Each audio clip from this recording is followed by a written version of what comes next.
कारोबार, नौकरी, दौलत, शादी का ताकतवर वजीफ़ा। हज़रत मूसा अलैहिस्सलाम की ताकतवर दुआ। अल्लाहुम्मा सल्ली अला मुहम्मदिन कमा तुहिब्बु व तर्ज़ालहु।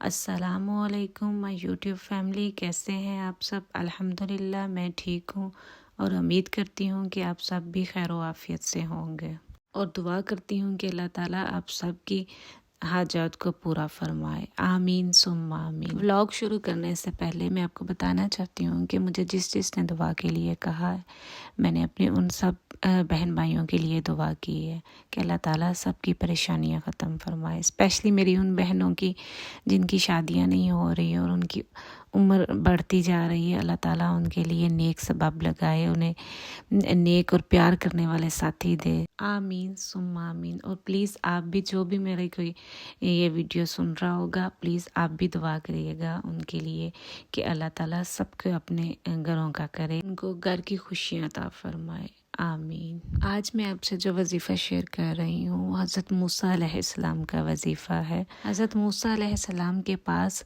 4 चीज़ों की कमी थी। पहली चीज़ थी वो हज़रत मूसा अलैहिस्सलाम के पास रहने के लिए कोई जगह नहीं थी, उनके पास ठिकाना नहीं था, उन बेवतन थे।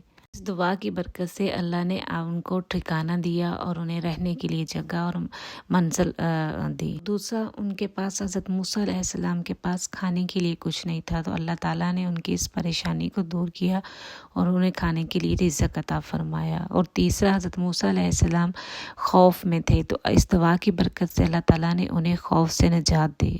और चौथी चीज़, हज़रत मूसा अलैहिस्सलाम शादीशुदा नहीं थे, तो अल्लाह ताला ने उन्हें बेहतरीन और नेक ज़ौजा अता फरमाई इस दुआ की बरकत से। आज के दौर में भी अगर कोई ये दुआ पढ़ता है तो उसको अल्लाह ताला ये 4 चीज़ें ज़रूर अता फरमाता है। इसके अलावा भी बेशुमार चीज़ें मिलती हैं, लेकिन ये 4 चीज़ें उसे ज़रूर मिलती हैं। मैं आपको बताती हूँ कि आपने पढ़ना क्या है, वो दुआ क्या है।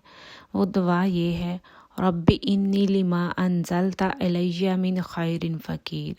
इसको आपने 70 दफ़ा पढ़ना है। अव्वल और आखिर आपने दुरूद इब्राहिमी पढ़ना है 3 दफ़ा, और उसके बाद आपने इसको हर नमाज के बाद 70 दफ़ा पढ़ना है।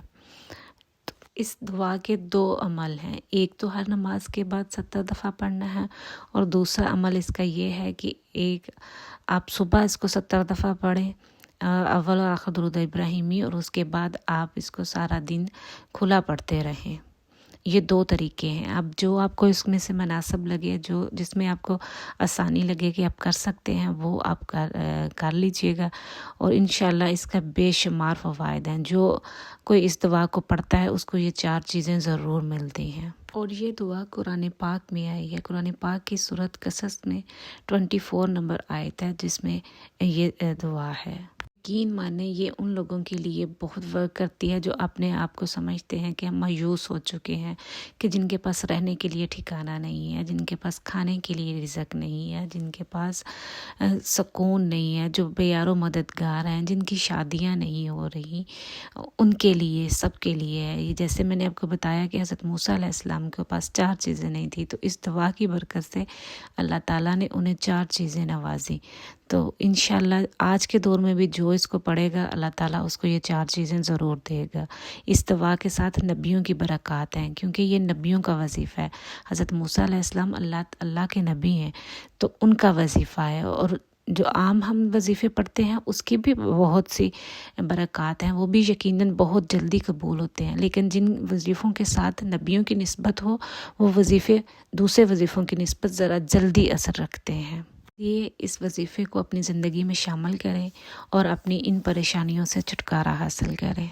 अब मैं आपको एक वाक़या सुनाती हूँ। मेरी एक जानने वाली थी, तो उनके पास रहने के लिए जगह नहीं थी, घर नहीं था। वो बेवा थी और वो दूसरों के घर में रहती थी। तो उन्होंने ये दुआ पढ़ी, और इस दुआ को पढ़ने से उन्हें अपना घर मिल गया। लेकिन उन्होंने पढ़ी ऐसे थी कि पागलों की तरह पढ़ी थी, इसको दीवाना वार उठते बैठते चलते फिरते, तो उस यकीन के साथ उन्होंने दुआ पढ़ी, तो अल्लाह ताला ने उन्हें अपना घर दे दिया था।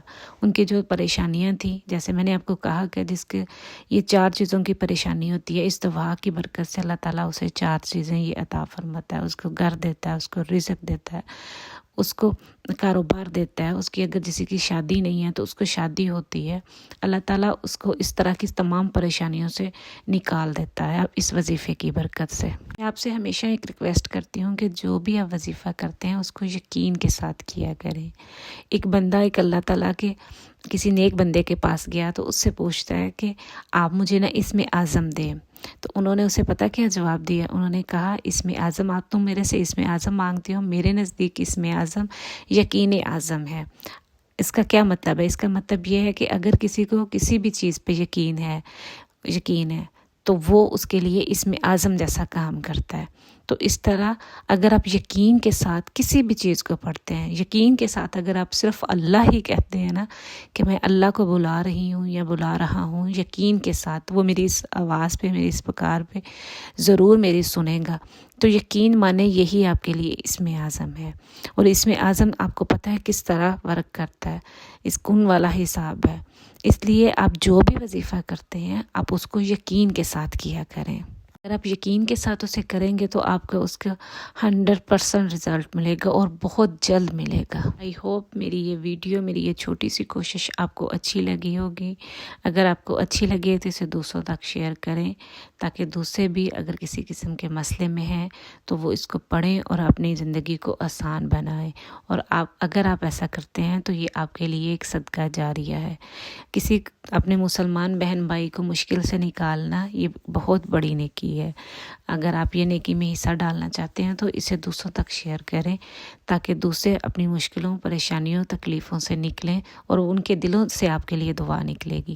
اب یقین مانیں آج کے دور میں اگر ہم کسی کی ذرہ برابر بھی تکلیف دور کرنے کا، بے شک تکلیف اللہ تعالیٰ دور کرتا ہے، لیکن اگر دنیا میں ہم اس کی تکلیف دور کرنے کا سبب بنتے ہیں تو یہ ایک نیکی ہے، اور اللہ تعالیٰ اس بندے کو نیکی کا اجر ضرور دیتے ہیں۔ اور جس کی پریشانی دور ہوتی ہے اس کے دل سے دعا نکلتی ہے، اور جب دل سے دعا نکلتی ہے تو وہ ضرور قبول ہوتی ہے۔ مجھے اپنی دعاؤں میں یاد رکھیے گا، میں بھی اب سب کے لیے دعا کرتی ہوں، اللہ تعالیٰ سب کے لیے آسانیاں پیدا فرمائے۔ اب مجھے اجازت دیجیے، انشاءاللہ پھر ملوں گی۔ اللہ حافظ۔